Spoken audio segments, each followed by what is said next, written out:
말씀이 우리와 함께 날마다 만나는 성경 통독 일기 마카베오기 상권 10장입니다. 10장 알렉산드로스가 요나탄을 대사제로 임명하다. 160년에 안티오코스의 아들 알렉산드로스 에피파네스가 프톨레마이스에 상륙하여 그곳을 점령하였다. 사람들이 그를 환영하자 그는 그곳에서 왕위에 올랐다. 그 소식을 들은 데메트리오스 임금은 매우 큰 군대를 모아 그에게 맞서 싸우려고 나섰다. 그러면서 다른 한편으로는 요나탄에게 높은 지위를 약속하는 평화의 말을 담은 편지를 보냈다. 그는 속으로 이렇게 생각하였던 것이다. 요나탄이 우리를 치려고 알렉산드로스와 화친을 맺기 전에 우리가 먼저 유다인들과 화친을 맺자. 자기 신과 자기의 형제와 민족에게 우리가 저지른 온갖 악행을 요나탄이 기억하고 있을 것이다. 그래서 데메트리오스는 요나탄에게 자기의 동맹자가 되어 군대를 모으고 무장시키는 권한을 주었다. 그리고 성체에 가둔 인질들을 요나탄에게 넘겨주라고 명령하였다. 요나탄은 예루살렘에 와서 온 백성과 성체의 군사들이 귀를 기울이는 가운데 그 편지를 읽었다. 임금이 요나탄에게 군대를 모으는 권한을 주었다는 말을 듣고 성체의 군사들은 몹시 두려워하였다. 그래서 요나탄에게 인질들을 넘겨주고 요나탄은 그들을 그 부모들에게 돌려보냈다. 요나탄은 예루살렘의 자리를 잡은 뒤 이 도성을 보수하고 재건하기 시작하였다. 그는 작업을 하는 일꾼들에게 성벽을 쌓고 시온산을 네모진 돌로 둘러싸아 요새로 만들라고 명령하였다. 그들은 그대로 하였다. 그러자 바키데스가 지은 요새들에 있던 이민족들이 달아났다. 그들은 저마다 제자리를 버리고 고향으로 돌아간 것이다. 그러나 베추르에 많은 율법과 계명을 저버린 자들이 일부 남아 있었다. 그곳이 피신처로 이용되었기 때문이다. 알렉산드로스 임금은 데메트리오스가 요나탄에게 편지를 보내어 약속한 것들을 다 들었다. 아울러 요나탄과 그 형제들이 이끈 전쟁과 그들의 용맹, 또 그들이 겪은 여러 가지 고난에 관해서도 들었다. 그래서 그는 이러한 인물을 어디서 또 찾을 수 있겠는가? 그러니 이제 그를 우리의 벗이며 동맹자로 만들자 하고 바라였다. 임금은 그에게 편지를 써서 이러한 말을 전하였다. 알렉산드로스 임금이 요나탄 형제에게 인사합니다. 우리는 귀하가 대단히 강력한 인물로서 우리의 벗이 될 만한 사람이라는 말을 들었습니다.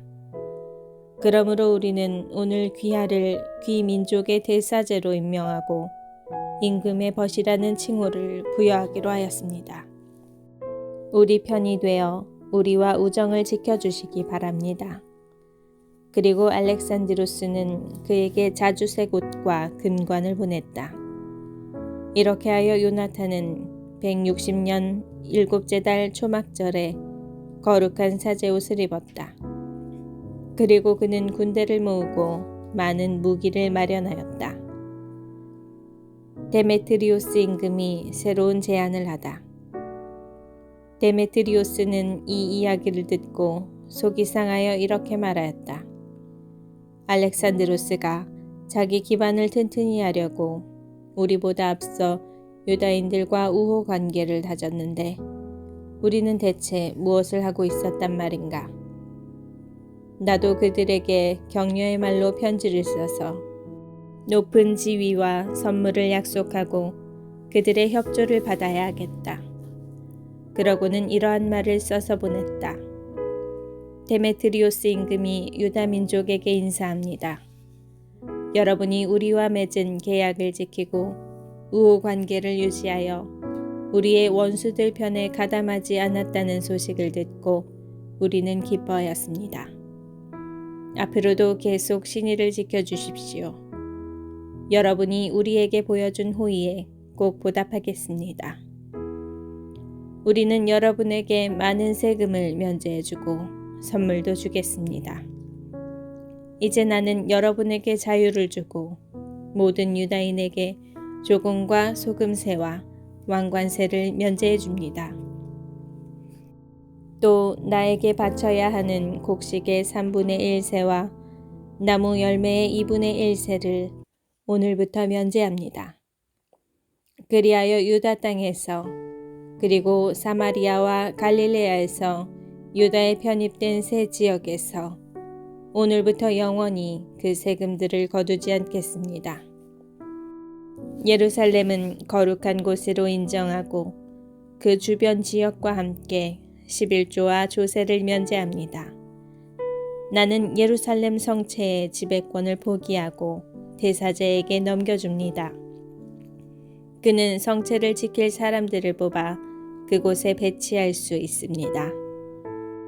또한 나는 유다 땅에서 나의 왕국 곳곳에 포로로 끌려온 모든 유다인을 몸값을 받지 않고 자유롭게 풀어줄 뿐더러 그들의 가축에 대해서도 세금을 받지 못하게 하겠습니다. 모든 축제일과 안식일, 초하룻날과 축일, 그리고 축제 전 사흘과 축제 후 사흘, 이 모든 날을 내 왕국에 사는 모든 유다인이 공공 의무와 세금을 면제받는 날로 삼겠습니다. 어느 누구도 이 모든 문제와 관련하여 유다인에게 세금을 강요하거나 그들을 괴롭힐 권리가 없습니다. 유다인들 가운데에서 3만 명이 임금의 군대에 편입되어 임금의 모든 군사와 똑같은 대우를 받을 것입니다. 그들 가운데 어떤 이들은 임금의 큰 요새에 배치되고 어떤 이들은 왕국에서 신임받는 자리에 배치될 것입니다. 그들의 상관과 지휘관들도 그들 가운데에서 나올 것이며 또 그들은 임금이 유다 땅에 명령을 내린 대로 자기들의 법에 따라 살 수 있을 것입니다. 사마리아 지방에서 유다에 편입된 세 지역은 유다와 합쳐지고 한 통치자에게 속한 것으로 간주됩니다. 그러므로 대사제 말고는 다른 어떤 권력자에게 복종하지 않아도 좋습니다. 나는 프톨레마이스와 그 인접 지역을 예루살렘 성소에 선물로 주어 성소의 경비를 충당하도록 하겠습니다. 여기에 덧붙여 나도 해마다 적절한 곳에서 거둔 임금의 수입 가운데에서 은 15,000세켈을 주겠습니다. 관리들이 처음 몇 해 동안 주다가 나중에는 주지 않던 모든 추가 보조금도 지금부터는 성전 비용으로 다시 내줄 것입니다. 거기에다 해마다 성소 수입에서 받아오던 은 5,000세켈도 면제합니다. 그것은 그곳에서 봉직하는 사제들의 몫이기 때문입니다. 임금에게 빚을 졌거나 그 밖에 온갖 다른 사정으로 예루살렘 성전이나 그 경내 어디로든 달아난 자는 누구나 사면되고 내 왕국에 있는 제 소유물도 다 되돌려 받을 것입니다. 성소 건물을 보수하고 재건하는 경비는 임금의 수입에서 충당할 것입니다. 또한 예루살렘 성벽을 보수하고 그 둘레를 튼튼히 하는 경비도 임금의 수입에서 충당하며 유다 땅의 다른 성벽들을 보수하는 비용도 그렇게 할 것입니다. 데메트리오스가 죽다. 요나탄과 백성은 이 말을 듣고 아무도 그것을 믿거나 받아들이지 않았다. 그들은 데메트리오스가 이스라엘에서 저지른 엄청난 악행과 자기들을 몹시 괴롭힌 일을 기억하였기 때문이다. 그러나 자기들에게 먼저 평화의 말을 해온 알렉산드로스에게는 호감을 가지고 언제나 그와 동맹 관계를 유지하였다. 그때 알렉산드로스 임금은 대군을 모아 데메트리오스에게 맞서 진을 쳤다. 두 임금이 교전한 끝에 알렉산드로스의 군대가 달아나자 데메트리오스가 그를 추격하여 그의 군사들을 무찌르고 해가 질 때까지 치열한 전투를 벌였지만 데메트리오스는 그날 전사하고야 말았다. 알렉산드로스가 프톨레마이오스와 맹약을 맺다. 알렉산드로스는 이집트 임금 프톨레마이오스에게 사신을 보내어 이러한 말을 전하였다. 내가 이제 나의 왕국으로 돌아와서 조상들의 왕좌에 오르고 통치권을 잡았습니다. 데메트리오스를 무찌르고 우리 영토를 되찾은 것입니다. 나는 그와 전쟁을 벌였는데 그와 그의 군대가 우리에게 패배하여 우리가 그의 왕좌에 앉게 되었습니다.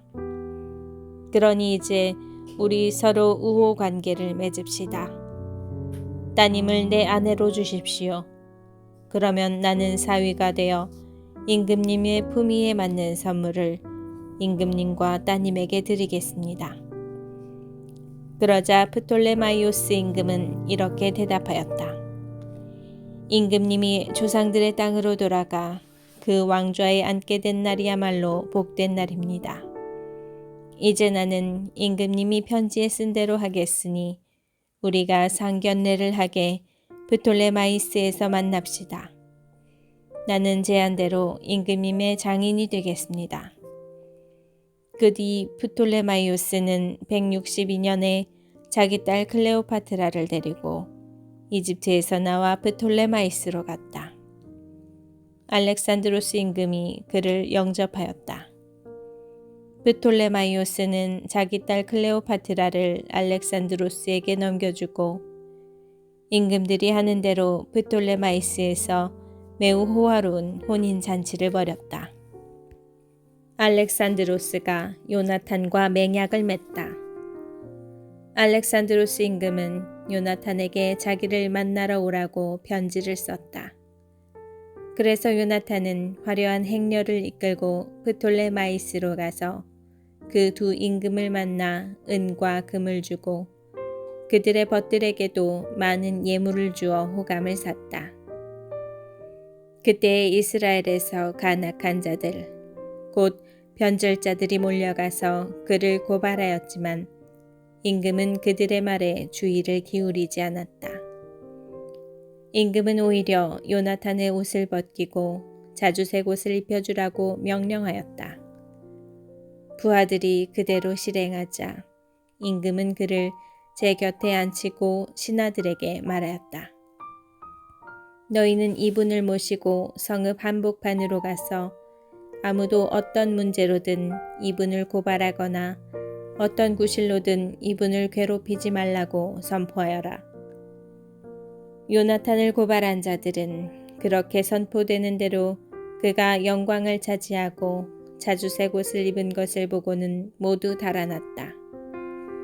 그러자 임금은 그를 영광스럽게 하여 첫째 가는 벗들 가운데 하나로 등록시키고 그를 총독으로 또 지방 장관으로 세웠다. 요나탄은 기뻐하며 평화로이 예루살렘으로 돌아왔다. 요나탄이 아폴로니우스와 싸우다. 165년에 데메트리오스의 아들 데메트리오스가 크레타에서 나와 자기 조상들의 땅으로 들어갔다. 알렉산드로스 임금은 이 소식을 듣고 몹시 걱정하며 안티오키아로 돌아갔다. 데메트리오스가 아폴로니우스를 코일레 시리아의 총독으로 세웠다. 아폴로니우스는 대군을 모아 암니아에 진을 치고 대사제 요나탄에게 사람을 보내어 이러한 말을 전하였다. 오로지 그대만 우리에게 저항하고 있소. 그대 때문에 내가 웃음거리가 되고 조롱거리가 되었소. 어찌하여 그대는 그 산속에서 우리에게 위세를 부리는 것이오.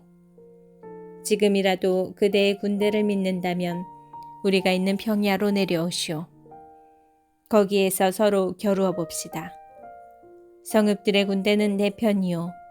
내가 누구인지 우리를 돕는 나머지 사람들이 누구인지 물어보시오. 그대의 조상들이 저희 땅에서 2번이나 패주하였기 때문에 그대들도 우리에게 맞설 수 없다고 사람들이 말해줄 것이오. 평야에서는 그대가 이처럼 많은 기병과 군대와 겨룰 수 없소. 이곳에는 돌도 자갈도 없고 달아날 데도 없소. 요나탄은 아폴로니우스의 말을 듣고 분이 치밀어 군사 10,000명을 뽑아 예루살렘에서 나왔다. 그의 형 시몬도 그를 도우려고 합세하였다. 요나탄이 야포 앞에 진을 쳤지만 아폴로니우스의 주둔군이 야포에 있었으므로 그 성읍 주민들은 그에게 성문을 열어주지 않았다.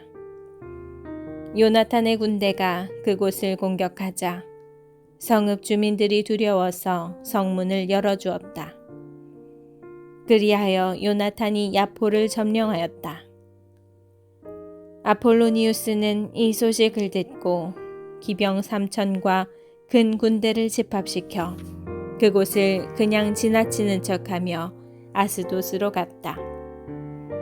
그는 또한 자기의 수많은 기병대를 믿었으므로 평야로 진군하였다. 그러자 요나탄이 그를 뒤쫓아 아스돗까지 갔다. 거기에서 양쪽 군대가 맞서 싸웠다. 아폴로니우스는 기병 1,000명을 미리 후방에 숨겨두었지만 요나탄은 자기 뒤에 복병이 있다는 사실을 이미 알고 있었다. 적군은 요나탄의 군대를 포위하고 그의 병사들에게 아침부터 저녁까지 활을 쏘아댔다. 그러나 병사들은 요나탄이 명령한 대로 꿋꿋이 버티었다. 마침내 적의 군마들이 지치게 되었다. 이렇게 적의 기병대가 지쳐 있었으므로 시몬이 자기 군대를 이끌고 가서 적의 전열과 맞서 싸우자 적군은 시몬에게 패배하여 달아났다. 기병대도 평야에 뿔뿔이 흩어져 목숨을 구하려고 아스돗으로 달아나 저희 신전인 벳다곤으로 들어갔다. 요나탄은 아스돗과 그 주변 성읍들을 불태우고 거기에서 전리품을 거둔 다음 다곤 신전과 그곳으로 피신한 자들을 불로 태워버렸다. 그리하여 칼에 맞아 쓰러진 자와 불에 타 죽은 자가 8,000명가량 되었다. 요나탄은 그곳을 떠나 아스클론을 향하여 진을 쳤다. 그러자 그 성읍 주민들이 나와 그를 성대하게 맞이하였다. 요나탄은 많은 전리품을 가지고 군사들과 함께 예루살렘으로 돌아왔다. 알렉산드로스 임금이 그 소식을 듣고 요나탄을 더욱 영예롭게 하였다. 그는 관습상 임금의 친족에게만 주는 금 죬새를 요나탄에게 보내고 에크론과 거기에 딸린 모든 지역을 그의 몫으로 내주었다.